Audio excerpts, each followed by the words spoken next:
saya Wagina dengan NIM 202.101.1000017. Di sini saya dari kelompok 7. Baik, selanjutnya saya akan menjelaskan tentang pengertian tafsir tarbawi. Tafsir sendiri di sini secara etimologi atau secara bahasa itu diambil dari kata fassara yufassiru tafsiran, yang berarti keterangan atau uraian. Nah, sedangkan tafsir secara terminologi atau secara istilah itu sebagaimana yang didefinisikan oleh Abu Hayyan yang dikutip oleh Mana Al-Qattan, ialah ilmu yang membahas tentang cara pengucapan lafaz-lafaz Al-Quran, tentang petunjuk-petunjuk, hukum-hukumnya baik ketika berdiri sendiri maupun ketika tersusun, dan makna-makna yang dimungkinkan baginya tersusun serta hal-hal yang melengkapi. Nah, kalau pengertian tarbawi itu adalah pendidikan yang mengandung makna pembimbingan atau pengasuhan dan pemeliharaan. Jadi pengertian tafsir tarbawi sendiri yaitu merupakan upaya untuk mendekatkan pemahaman akan kandungan Al-Quran dari aspek kependidikan, atau dengan kata lain upaya memahami implikasi ayat-ayat Al-Quran dari sisi kependidikan. Mungkin itu saja penjelasan dari saya. Selanjutnya akan dilanjutkan oleh rekan saya. Sekian, wassalamualaikum warahmatullahi wabarakatuh. Di sini saya Nadia Filmaulida dengan NIM 204.101.00006 akan menjelaskan tentang metode tafsir tarbawi. Apa itu metode tafsir tarbawi? Metode tafsir tarbawi itu adalah cara yang ditempuh para penafsir dalam menafsirkan Al-Quran berdasarkan aturan dan tatanan yang konsisten dari awal hingga akhir. Dan para ulama-ulama ini mengklasifikasikan metode-metode penafsiran Al-Quran itu menjadi 4. Yang pertama, metode tahlili. Apa itu metode tahlili? Metode tahlili ini sering digunakan para penafsir Al-Quran.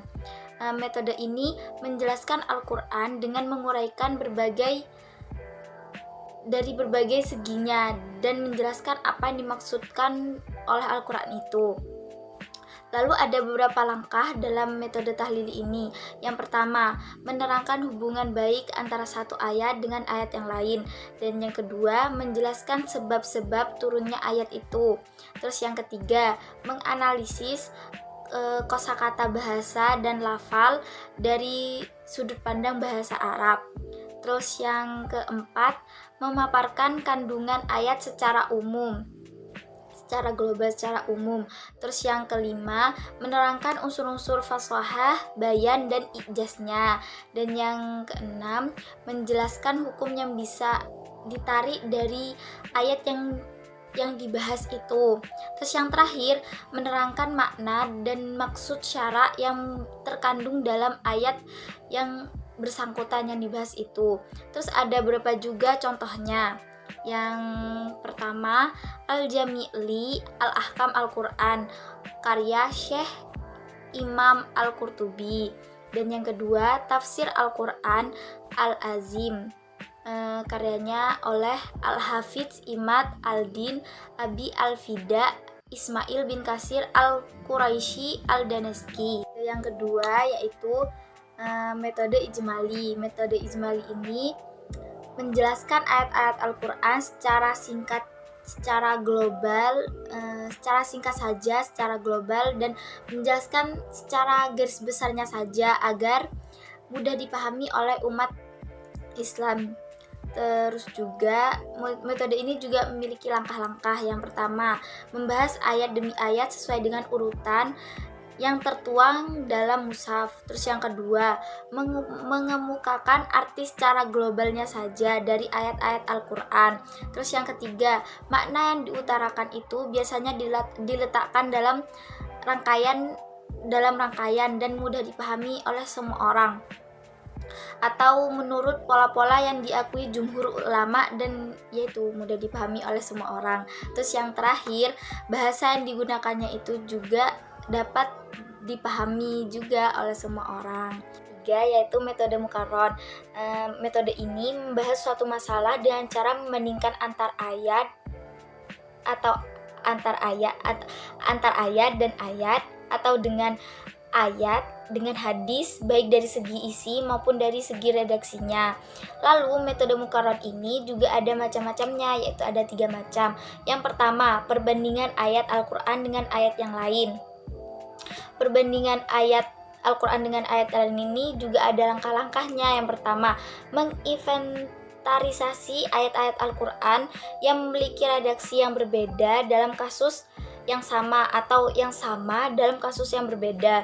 Terus yang kedua, mengelompokkan ayat-ayat itu berdasarkan persamaan dan perbedaan redaksinya. Terus yang ketiga, meneliti setiap kelompok ayat tersebut dan menghubungkannya dengan kasus-kasus yang dibicarakan ayat bersangkutan.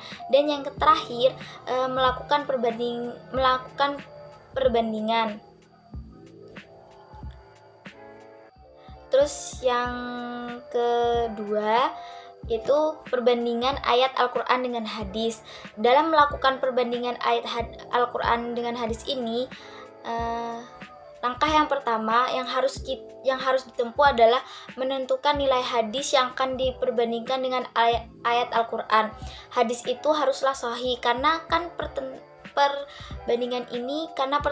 ini kan dengan ayat Al-Quran. Setelah itu mufassir melakukan analisis terhadap latar belakang terjadinya perbedaan atau pertentangan antara keduanya. Terus yang ketiga, yang terakhir, perbandingan penafsiran mufassir dengan penafsiran mufassir yang lain. Mufassir membandingkan penafsiran ulama tafsir, baik itu ulama salaf maupun khalaf, dalam menafsirkan ayat Al-Quran, baik yang bersifat mangkil atau pengutipan maupun yang bersifat ra'yu atau pemikiran.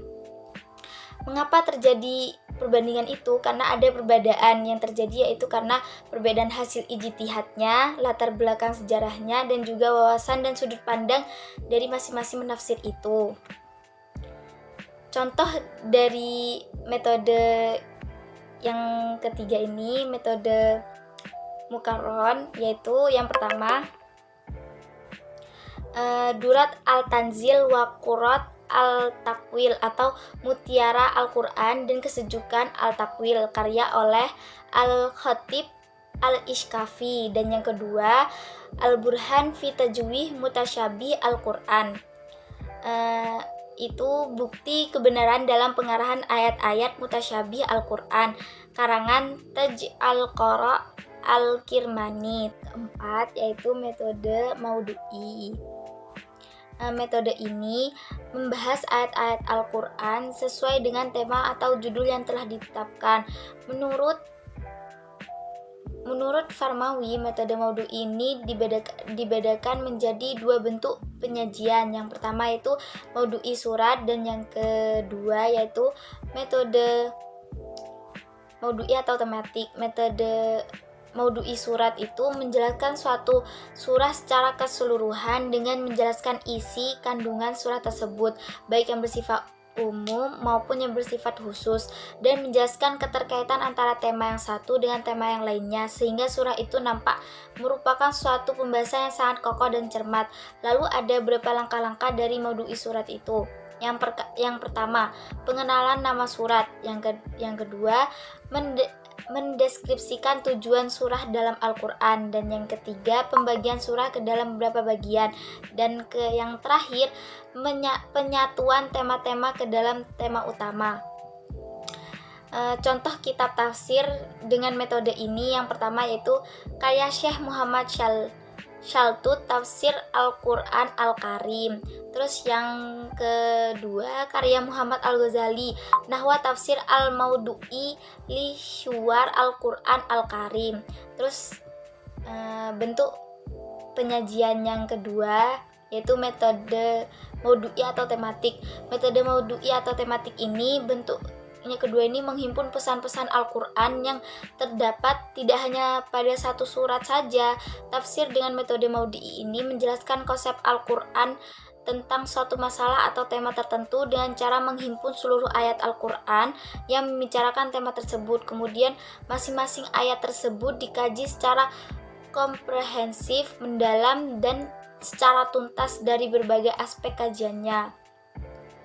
Terus juga ini juga ada beberapa langkah dari maudu'i atau tematik itu. Yang pertama, memilih dan menetapkan masalah Al-Qur'an yang akan dikaji secara tematik itu. Terus dua, melacak dan menghimpun ayat-ayat yang berkaitan dengan masalah yang ditetapkan, yaitu ayat makiyah atau ayat madaniyah. Terus yang ketiga, menyusun ayat-ayat tersebut secara runtut menurut kronologi masa turunannya, disertai pengetahuan mengenai latar belakang turunnya ayat atau asbabun nuzulnya itu. Terus yang keempat, menyusun tema bahasan di dalam kerangka yang pas, sistematis, dan sempurna dan secara utuh. Terus yang kelima, melengkapi pembahasan dan uraian dengan hadis. Bila dipandang perlu itu dengan hadis, sehingga pembahasan menjadi semakin sempurna dan semakin jelas.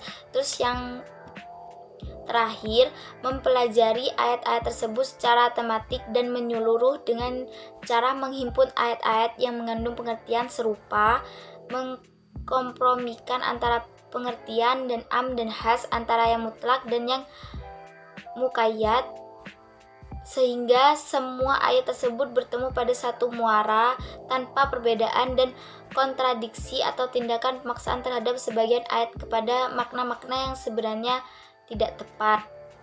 Contoh-contoh dari kitab tafsir itu, kitab dari metode maudu'i atau tematik ini, yang pertama karya Syekh Mahmud Shaltut. Terus yang kedua karya Ustadz Abbas Muhammad Al-Aqad. Karakteristik tafsir tarbawi. Karakteristik tafsir tarbawi adalah segala sesuatu yang berhubungan dengan pendidikan, seperti subjek pendidikan, objek pendidikan, metode pendidikan, dan materi pendidikan yang terdapat dalam Al-Quran, yang dikaji melalui pendekatan tafsir agar pendidikan atau tujuan sebenarnya dapat terwujud.